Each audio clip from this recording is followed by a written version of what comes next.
Hello, and welcome to the Holistic Success Show. Today, we are exploring a powerful shift in admissions, one that puts applicants' voices and values at the center. We are diving into a tool by Acuity Insights called Video Interviews, a structured video interview tool designed to surface qualities that are becoming harder to capture on paper. With AI writing tools continuing to grow in popularity, personal essays and written statements are on the way out as trusted mechanisms, and programs are looking for more reliable and scalable ways to gauge qualitative attributes where ChatGPT can't impact responses. I'm thrilled to be joined by Dr. Kelly Dore, adjunct professor at McMaster University and founder of Acuity Insights. Acuity has helped shape many of the innovations we've seen in holistic admissions over the past decades, and Kelly has been a co-driver of many of those shifts. And actually, video interviews is one of the latest from Acuity Insights, with a lot of great influence from Kelly's deep knowledge. Welcome, Kelly. Thanks, Anju. I'm so excited to join you today and talk about how video interviews fit into the entire realm of the admissions process. Then let's get started, and let's start from the beginning. Grades and test scores are easy to quantify, but they don't tell us the whole story. So, what problems do video interviews really solve in higher education admissions? Absolutely. And I think, this is one that I've believed in for a very long time, that there's other attributes outside of grades and just academic test scores that really are important. And increasingly, we're seeing that not just in what programs are wanting and looking for, but in actually what determines success, both in terms of the competencies that accrediting boards, whether it's the AAMC or the AACSB, so whether you're talking about medicine or business or engineering, they're all asking for competencies that go beyond academics in their graduating professionals. But importantly, programs are seeing these attributes or these more professional skills, whether it is communications or teamwork or empathy or other things, as important to a student's success in program as well. That there's a certain amount that they can predict for when it comes to the academics that might tell them a little bit about how the student's going to do in program, but there's a lot that they don't know. And what we're finding out more and more is that that performance is predicted by these more professional skills, these what we used to refer to as soft skills, and really help us understand who these applicants are and who they're going to be. So with that being said, programs are really looking for ways, as you said, to find out a little bit more about their applicants. How can they better predict success all the way through their program? And they used to rely on personal statements. And you and I both know, as you just said, personal statements really don't tell programs that much. Back in the day when we were first developing Casper, our situational judgment test, I referred to these personal statements as village statements because this was before AI. But the reality is that many of the applicants, because these are high stakes applications, it means a lot to them. So of course, when you have, whether it's a few weeks or a few months to fill out these personal essays, personal statements, you're going to show them to your friends, family members, anybody who's willing to look at them. And what happens is they're going to suggest edits or tweaks or changes. And what that means at the end of the day is that personal statement is really reflecting the village that you have around you to help you craft that statement and not about the applicant themselves. And what schools are really looking for is information on the applicants themselves. And to do that, they need more defensible data. They need multiple data points. And so that they can really get an understanding of who this applicant is and their potential for success in their program. And that's where video interviews can come in. Interviewing has long been a part of the admissions process. And what we saw is that video interviews became more and more common during the COVID pandemic. It became not just easier for applicants, but at that time it was a necessity. But what programs found is that it actually made it easier to get faculty involved in reviewing. It made it easier for students. They weren't traveling long distances to get to interviews, more cost efficient, both for programs and for applicants. And for that reason, video interviews have stayed. Now, when we think about video interviews, I want to unpack that there's actually two kinds of video interviews that are used differently by different programs. And they both have different values, and we can talk about both of them. One is what we're doing right now, Anju, is the synchronous video interview, where you Mhm. have an interviewer and, in my case, I'm the applicant, on screen answering questions in live time. In other cases, though, programs realize that they just don't have the resources to have the faculty all on the calls at the same point in time, but they still want to capture the value of the video interview. And so, for that reason, some programs who don't have the resources to do the synchronous version do an asynchronous version. So, whether you're using synchronous video interviews or asynchronous video interviews, the key aspect for program is to realize what added, whether it's attributes or competencies that they're going to measure in those video interviews that they're not getting in the rest of their admissions process. Because video interviews can add an important data point, and it can be a little bit different than what they're getting elsewhere. So, this is a great example of where, when we originally developed the Casper situational judgment test, it was meant to be used before interview. In that original time frame, it was an in-person interview for a multiple mini interview, which is a type of interview which allows those multiple independent assessments that we can talk about in another episode. But this video interview actually allows for something different, and it's additive and incremental to something like the Casper situational judgment test. So, very much like many programs rely on both having a GPA and an academic standardized test to give them insight into an applicant's academic performance, it becomes increasingly common for programs to have multiple data points on these professional skills or non academic data points that measure slightly different things that are complementary to each other, allowing them to get the most robust picture of the applicant that they can have. That's the goes back to the analogy that I think I talk about all the time of more pixels in the picture to get a clearer image of who that applicant is, but also how they're going to perform long term in your program and then out into practice. Yes, so true. And, I think one of the other things that was coming to my mind as you were talking about this was traveling to interviews was quite a barrier for a number of students. So, the ability to be able to connect from wherever you are and present yourself in the way that, a tool like video interviews allows is a great thing. So, you've shed so much light on, how powerful video interviews can be and what a great role they can play in the overall admissions process. But they can also raise questions around fairness. Who feels comfortable on camera, who gets access to prep, how people are evaluated. So, what were some of the intentional decisions made to ensure that video interviews is a defensible admissions tool for everyone?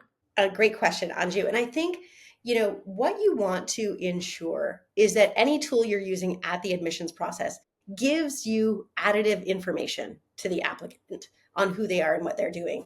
And so, in that way, you need to think about how you're constructing the assessment, what questions you're asking, how you're thinking about test prep, all those sorts of things to make it, as you say, sort of a level playing field for all applicants. And that's really what we want to try and create. And so there were some intentional decisions that we made in the development of the interview to try and build in that more robustness that you can have. Just like any two schools, if you're thinking about an in person interview, they can both run in person interviews, using all the same types of things, run them very differently though, and get very different outcomes. I use the analogy of baking. You and I could both bake a cake, but we could use different ingredients. We could use different, types of, I could use my air fryer, you could use your oven, and we might get slightly different results and slightly different outcomes. So you need to think about what makes the most sense for you based on the resources that you have. But having said that, there's lots of things you can put in place. And so thinking about the standardization is one of the reasons that traditional interviews, whether it's a panel interview or a traditional standardized interview, can be problematic, is that there sometimes can be a lack of standardization where interviewers are just going rogue asking the questions that they want to ask, because they're in the moment, they're excited, they're passionate about the program that they're representing, and they can sometimes go a little bit off course. But what that means is that applicants are getting asked different questions, and that makes it really hard. which is where the video interview with the standardized questions and standardized approach can create that more leveled playing field for everybody where you're all getting asked the same questions. In addition, rater training. We've talked about this. It can look different for different schools, but one of the great things about a video interview is that, and there's two ways that you can do it. You can have it, in some cases, rated by somebody else where you're giving them the information that you want to have it rated on. But in many cases, it's rated by the program.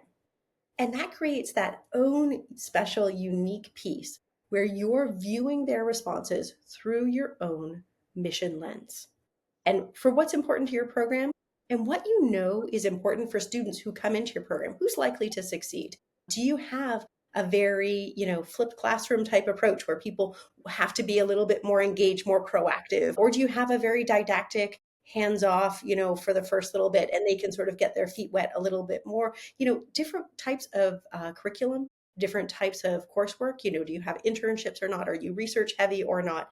Can all lend themselves to align with different types of students. And so as a rater for your program, you get the chance to bring that lens into how you're viewing the responses. And what's exciting for students is that in some cases, they can do these video responses, and whether they're submitting them or they're doing them in live time, and really get the opportunity to sell themselves to the program based on what is exciting and interesting about that program. We've seen people try and do that in personal statements, but this really allows that personal statement not only to be more defensible because it's a little bit more secure, it's time limited, all those sorts of things. It's the applicant actually talking, but it allows their personal statement to come to life. It allows them to do that. So while some people, may be more or less comfortable, I think increasingly people are more and more comfortable with a video type of response because we're used to Zoom meetings, we're used to those types of things a little bit more. So it's more and more comfortable for folks. The other thing is, and this is something that we looked at actually with our Casper data, because in Casper we have both typed response and video responses, is that some applicants actually prefer to verbally respond rather than typing out their response. And so this gives them that opportunity to really bring forward their excitement, their passions. We talked about that personal statement coming to life. And so one of the things that we talked about as well when we were developing this is getting folks the opportunity to practice, getting them the chance to sort of feel what it's like to record a video interview so they have a chance to know, what they need to do, how they need to communicate, what a time limit might look like so that they can be prepared. So it's not about being great at getting your time down. It's about being able to get your communication across. And of course, Anju, one of the things is to also educate the applicants on the benefits of the video interview for themselves. So video interview can be very beneficial because it's not just a single rater looking at their response, like we talked about in the traditional standardized interview. There's multiple raters that your program might have to evaluate that applicant, which we know from all the data is a more defensible way to evaluate them. It removes any potential bias in terms of like the halo effect, which is a first impression bias, where if I do, really poorly on the first response because I'm nervous and I'm just getting settled, that can impact the way you see the rest of my responses. So having a fresh rater for each response gives them the opportunity not only to be seen by multiple members of the program or who are representing the program, whether that's faculty or community members or students, but it also gives them the chance to, really ensure that we're getting that breadth of people having a look at them who are all using the same rubric. Even though it has some subjectivity to it, the rubric allows a lot more standardization. And it's that standardization and the standardized questions as well that allows it to have a little bit more of a framework than just, a very scattered interview. Now, the other thing that we want to think about is, as a program, you want to ensure that we talked about rater training. We talked about, giving students practice, all of those sorts of things. But it's also about helping the faculty and the applicants understand where this fits in your process. So understanding that this is one of the many data points within your program that you're using to make the decision. You're including their GPA or standardized academic test where appropriate. You might be using a situational judgment test very early on, like Casper. And then this adds a nice added piece to applicants often a little bit further down the pipeline to really understand who they are and why they're passionate about coming to your program. Right. Oh my goodness. So many great points. Thank you so much, Kelly. The other thing is that, we also find a lot of programs tell us that there's always a constraint on resources. Faculty have so much to do, and as do other team members as well. So, one of the options that we do provide is to be using one of our raters, with the infrastructure and the expertise we've developed over, decades with Casper, we have the ability to be able to provide that service as long as the rubric, which is important whether or not it is, external raters or your internal raters that are rating the video interviews, that it's in place. And I think that's an important point, Anju, because what we've heard from some programs is that, in fact, not only do they not necessarily have the time or the capacity to bring in enough raters, but they actually aren't sure about, how easily they'll complete the training, whether or not you can do quality assurance on those ratings. And that's aspects that we already have built into our process. So, it creates a flexibility for programs depending on where their resource pain points are, and Yes, what they think is best for their program. absolutely. Okay, amazing. Thank you for all of that. So, with this, we've now had video interviews being used by a variety of different programs. We're also talking to many, many, many schools across so many different geographies about using something like this and instituting it in their overall admissions process. With what you've seen, Kelly, what kind of impact has video interviews actually had? Our tool that we launched recently for both programs and for applicants so far. Absolutely. Okay, let's start with programs first, because there's a lot there. We've talked just about it in terms of the resource savings and the burden. Whether you're using synchronous interviews where you're having your faculty, the administrative burden to sometimes coordinate that on something like Zoom or somewhere else can be mind blowing. And so you can actually create a much more efficient process using the video interview tool if you're doing the synchronous interviews. We also have some standardized questions that can help you create structure around that. If you know through your own administrative blueprint what you want in your admissions process. So at my program, say I want to focus on aspects of morality, or I want to focus on communication, or I want to focus on people who are focused in research activities. You can select some questions and then adapt them for your program. That really helps because I'll be honest, Anju, not a lot of folks have strength of experience developing scenarios or questions. And this is one of those incredibly added benefits that saves a ton of resources for programs. And then as a program, you have the flexibility to choose, do you want these to be synchronous or asynchronous? Do you want those asynchronous scenarios to be reviewed by raters who are identified by your program? Again, that could be faculty, staff, community members, or students, depending on the way you're structuring yours. Or do you want a team of ready-based raters who, have that sort of experience in rating video interviews specifically? And that's a choice that you can make. So again, saving administrative time and burden, but also feeling a lot more confident in your process around that, knowing that, this is a choice that you're making to measure these aspects and you're getting the data that is meaningful to you to make admissions decisions. What it also allows in many cases is for folks to scale the interview process in ways that they hadn't been able to before.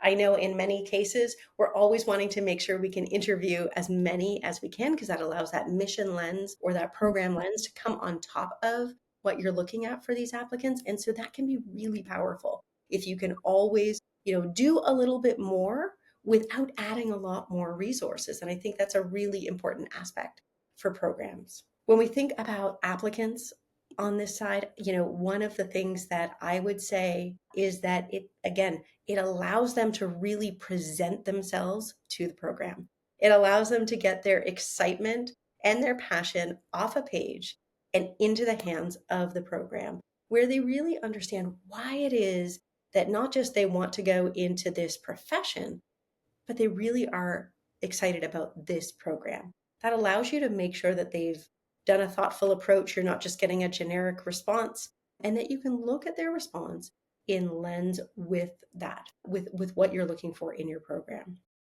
And then the programs can choose to use that data in a ton of different ways. And what they found in many cases is that it's actually allowing them to get more information on their applicants when they need it. So programs are using this information in a variety of different ways. They're using it, as we talked about, later on in the admissions process, where they're treating it almost like an interview stage, where they use, say, Casper and GPA and maybe a standardized academic test to filter for who completes the video interview. Then they're doing that either synchronous or asynchronous, depending on the program. And, we can dig into each of those a little bit more detail in another episode. But then it allows them to say, after that, I've collected this additional information. How am I going to use it? Am I going to use it for rankings, for spots? Am I going to be using it to identify who might be eligible for a scholarship or different scholar streams or programs? In some cases, we have programs who are saying, I need an additional piece of information on applicants, on certain applicants for this stream. And so they're using that for people who are applying to a specific stream of a program, whether that's an internship stream or other stream, just to get, again, a better sense of that applicant's likelihood for success. And it's really an incredible opportunity. I also want to add that we have, programs are, I think, never stop amazing me with their creativity. And we actually have programs who are using it in the flip, where they're actually saying, I want all my students in their final year to Mhm. complete this. And what they're doing is they're actually using it to help them do interview prep. So they're actually reviewing the responses with them, going over it, doing feedback, and it becomes a really powerful tool to help your students get ready for what's next. And Mhm. I think that just creates a really exciting opportunity for not just the programs, but really for the applicants and the students. Yeah, so true, Kelly. Like there are so many other type of use cases that we've heard as we've had these conversations with our partners. Can I use it to select my scholars as an example, right? Or get a better sense of the scholars that will go into my scholarship program and so on. So thank you for shedding light on that. We have just released this first version of video interviews, and we have lots of exciting things planned over the next year 2 years, to in terms of adding lots of functionality. And as we learn about what we hear from our partners, I'm sure we will be enriching the product more and more as we go. So we'll come back with more information on this later. And then as practice develops as well, right, Kelly? And as you're talking to so many of our partners, we would love to come back to another episode and give you a sense of, other use cases and how else you can be thinking about using video interviews. And with the new features, how could you deploy them in a way that is really, truly meaningful? Would you be open to that, Kelly, coming back? Anju, I would come back anytime. But I think one of the most exciting things is as admissions, higher education is evolving in the space that we're in, be it with ChatGPT, be it with, other aspects that are changing or policy shifts or changes. What happens is schools, as I talked about earlier, get so creative in the way that they're thinking about how to use the different pieces of information and how they want to structure it. Again, thinking about what is best for their applicants, what is best for their program and their students and their faculty and staff. And I think that's part of what gets really excited is that we're trying to help programs solve the problems that they're facing, trying to do it fast and iterate fast. So coming back and talking about how schools are starting to use it, how the data is making an impact, I think would be incredibly powerful. That's great. Thank you so much, Kelly, for taking us behind the scenes on video interviews. It's tremendously exciting to hear how tools like video interviews can actually really help shift the power dynamics in admissions, giving voice to those who have often been overlooked. So thank you, Kelly. Anything you want to say before we close off? Thanks for having me, Anju. I always look forward to these and talking more about, different pieces of the admissions process and our assessment process and how programs can think differently and creatively to make a process that works best for them. It's a lot of fun. So true. Thank you so much, Kelly, and thank you all for joining us. We will see you in the next episode.